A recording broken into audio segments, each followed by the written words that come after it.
どんなやつが。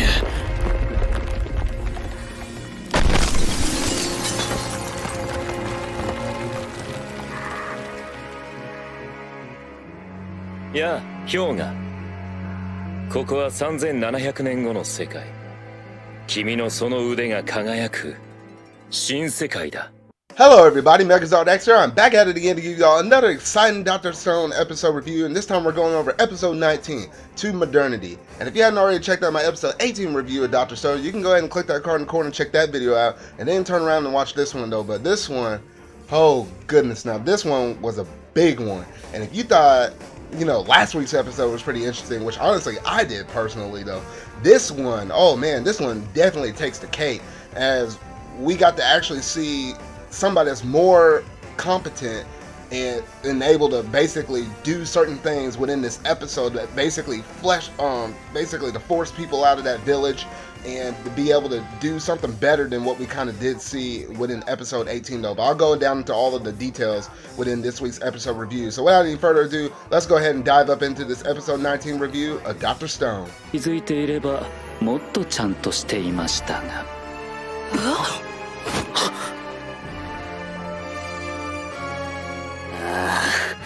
狙いはあっちかよ。やべえ、火事だ！水橋、急げ！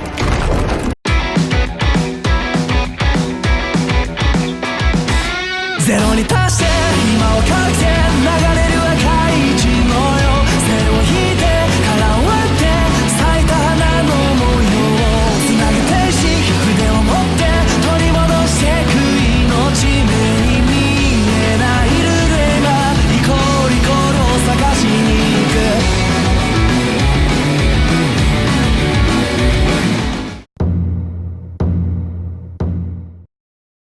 So starting at the very beginning of the episode, instead of picking up from the trailing in moments from the previous episode, we actually get to see a little backstory over Hyoga, who's basically that dude that kind of wields that spear where he kind of spin it in that bamboo. Getting that centripetal force in there was kind of hard for anybody to basically attack him though. But anyway, we got to see Tsukasa, and he was basically kind of going around using the revival fluid that Senku created to go around, you know, reviving certain humans that he basically saw that could actually fit well within his empire. And it was said that basically he was looking for this dude, and the dude's name obviously was Hyoga, and he revived him. And he had and Tsukasa had his, you know, big bulky crew around him and stuff. And then they're all basically kind of picking on Hyoga and was like, man, this dude is so skinny. He's like, he can't do anything. This dude wouldn't be able to fight. But then Hyoga was like, hey, you know, if you allow me to have my favorite weapon, I'll take on 10 of y'all at the same time. So then the people around him were thinking, oh man, this dude's a little too cocky. And before you know it, he basically laid the floor with him when he had that weapon.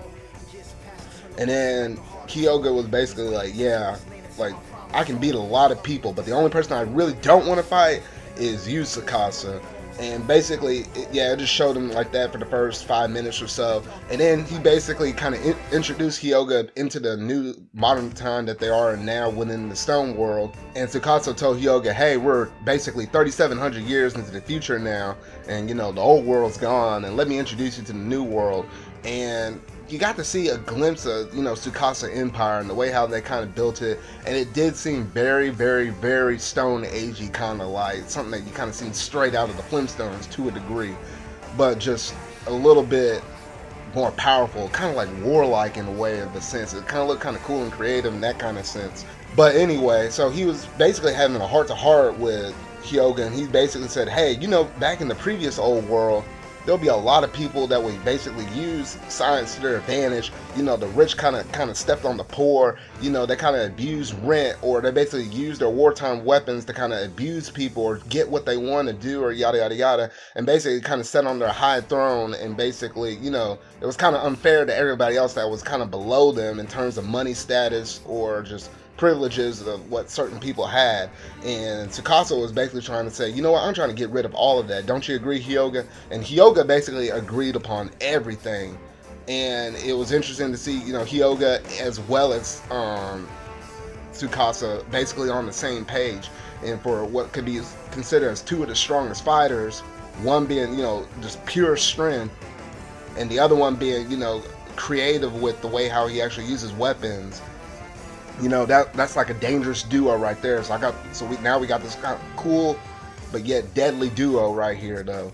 But anyway, that was basically the first 5 to 6 minutes of this episode, and then we finally get to pick off from the tail ending moments of the previous episode. And we basically had Hyoga, fighting, Senku in this small group at the front of the village across the bridge. And apparently, because his weapon broke, so they thought, all was good and you won. And that's what I said in my previous episode review. Say, hey, things might be looking good now, but you never know what kind of crap they're going to pull out in the next episode. And I was right, because Hyoga basically said, hey, this was all just a distraction. So everybody turned around and looked back at the village, and the village was just in bright red, smoke coming up, everything. There was fires set to many of the huts in the villages. And I was like, what the heck? How did this happen? Because obviously, there's mainly one bridge that kind of goes in and out of the village. And they were like, well, we didn't see anybody just run across the bridge though. But then we see this weird, mysterious new girl that had like pink hair and stuff. And she was the one that was basically starting all the fires and stuff. He basically kind of told this new girl, basically, instead of going over the bridge, snuck into the village by actually going into the water and swimming up to that little island, and then climbing the rocks essentially to get up there, and then getting her materials ready to basically spark a fire, took a torch, and basically went around and lit up all the huts. So that's how she was able to pull this off. And then she started, rushing back over the bridge, after she basically already started to burn one of them. But anyway, she was rushing back over the bridge, and then you saw Kohaku's dad try to take a look at her, but then she clearly jumps over there, and then Kohaku's trying to catch her and try to do something to her, but then she clearly zips by her as well and manages to make it back over there next to Hyoga. And we found out this girl's name is Homaru, and she's basically this new girl with the pink hair. And the way how she was kind of flipping up in the air, it makes me think that maybe she was a previous acrobatic, back in the day, 3,700 years ago. Because no one would be able to pull off those crazy air moves like that if you weren't trained, and so to say, in that kind of nature, whatever kind of career that you basically had. So I feel awfully confident that she was an acrobatic or a gymnastic to some kind of a degree though. But anyway, basically those two basically took off after that. And then you saw, Senku and the rest of the groups and, some of the village elders and stuff. They were basically trying to redirect people, say, hey, you know what, save the children. Make sure we get everybody off of this island okay, because, with the fire going around and all the winds blowing around, almost everything was going to catch on fire in that village. So they basically got everybody relocated out of the village and got everybody into basically Senku's camp, where he has all of his kind of like scientific his equipment and stuff like that. Basically base camp 2, that's where they basically took everybody to. And then they basically had to have their guards up, because since they relocated, hey, now they're out in the open. And this was Hyoga's plan to begin with, was basically to flush them out of the island, where it would have been really hard to penetrate it, because there was mainly one quick and easy way to get access to the island, and then they could have cut the bridge down and locked you off completely. But anyway, they got them flushed out into the open, and that's what they really wanted to do. And then they were like, oh crap, we basically got to stay on our guard, because they can attack basically from any angle and basically take anybody that they want. And ideally what they wanted to do was take at least one person hostage, and that way they basically would have had, the village cooperation, because then they'll have to basically do whatever they could in order to keep that one person safe, even if that meant, offering up Senku to save the life. But anyway, Suika wasn't about to let that happen. So she basically used herself as a sort of kind of a sacrifice, but she was the one that ran out and basically said, you know what, I'm going to lead these people up the mountain way, so that way it'll be away from the village. And then, Hyoga was like, well, she's playing right into her hand. She's basically playing right into her hand and saying, well, you know what, she's doing something quite admirable in terms of her sacrifice, but hey, this will be a lot easier than trying to go straight into the village and try to pick one out. So we'll just go ahead and stick with Suika. And anyway, all of them started chasing up there. And then immediately what I started thinking was, wait, she's heading up that mountain. And the second they showed a flashback scene of them kind of walking by the geysers and stuff, I was like, oh shoot, you know what, that way is leading up towards the poison gas. Is she about to lead those people up into the poison gas? And I was right, and me and Senku started thinking that at the same time, and we're like, oh crap, we need to basically get those, tell Chrome to get those gas masks, because that wind was blowing crazy that day. But anyway, they started rushing off trying to chase Suika up, and then Suika led all those people up the mountain, and then she noticed something a bit eerie up ahead, and she could kind of sense it, that something wasn't quite right. And then even some of the people behind us was like, wait a minute, something doesn't quite feel right. And then Kohaku comes out of nowhere, grabs Suika and puts the gas mask in front of her, and she was wearing one as well, and basically jumped up to a high area before the poison gas could roll down in there. The other people basically heard them say poison gas, and they were quick to climb up the tree, and Hyoga and Homura were quickly able to jump up on the tree, and they were just standing on top of one of the tree limbs. But anyway, all of that poison gas started rolling down there, and then Sukun was at the bottom, and he was breathing in his poison gas mask. And then he was basically saying, hey, we developed the technology and stuff in order to tolerate poison gas. And he kind of played it off saying, like, you know what, we were the ones that created the poison gas. Kind of to send, like, a note of fear and stuff to basically say, hey, you don't come and follow us after, this whole entire incident is done with. You go back to Tsukasa and basically tell him, hey, we got the technology, come over here and bring it to us. But anyway, Suika was able to come down with Kohaku, and they were able to basically walk back to the base camp. And then it was kind of shown like where they basically have to outwait with the poison gas in order to figure out when it was going to be safe to go back down. But Hyoga wasn't going to take any risk with his life though, so he knocked down the other men to test it out to see if the poison gas was still there, and it was, and it basically killed the other three. So then they basically had to stay up there and wait a certain given amount of time before they were able to safely go down there and be able to walk back, because it was thanks to all of the wind blowing, it was able to blow that sulfuric kind of gas, and basically it was able to blow it, and that's how it got that far away from the original spot where they kind of got those raw materials the first time though. But anyway, they're all back to the base, and then they're trying to think about next steps going forward, because they basically got a war that's about to happen. And it was basically going to happen right at their front doorsteps, as Tsukasa was going to basically bring his whole army back. And then Senku was kind of thinking, well, you know what? There's one or two things we basically can do. Either we need to get our numbers higher, which would have meant that they needed the nitric acid, which they would have needed to get that from either the bat poo, or they would have needed to get that from like seashells. And the little bit of gunpowder that Senku had left, he basically used all of that up from the bluffs from a couple of episodes ago. So basically, they didn't have very many options in order to try to recreate the revival fluid, because it would take too much time.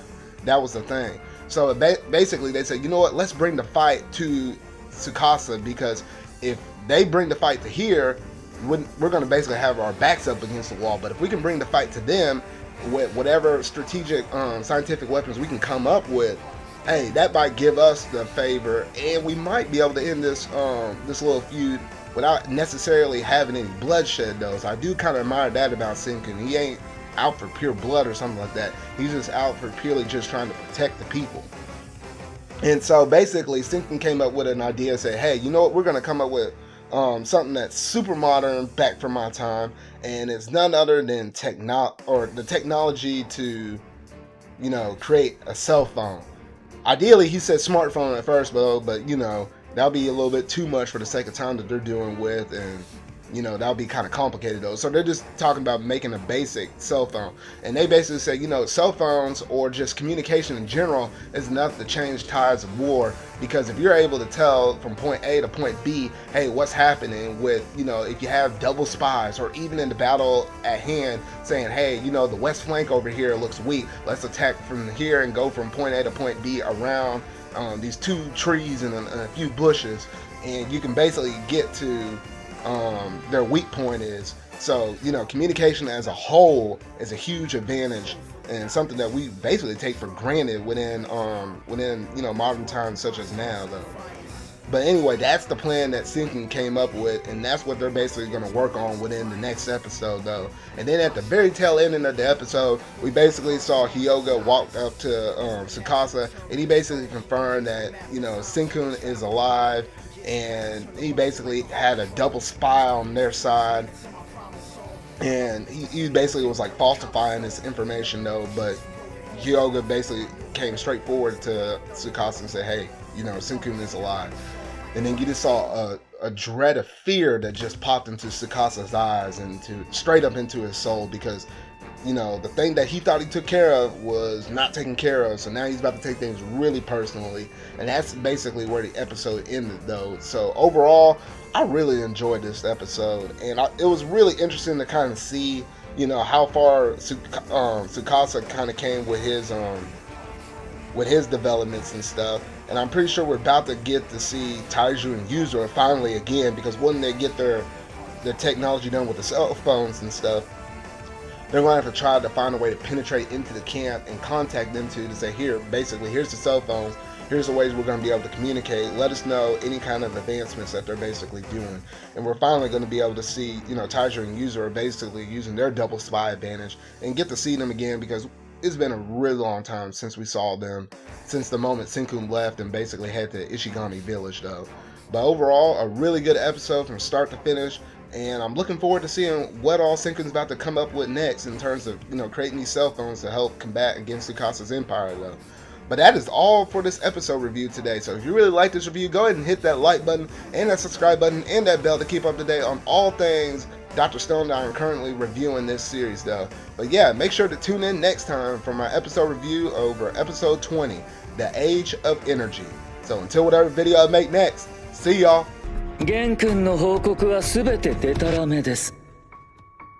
村はすでに強大な科学力を持っていました。生きていたんです、千空君が。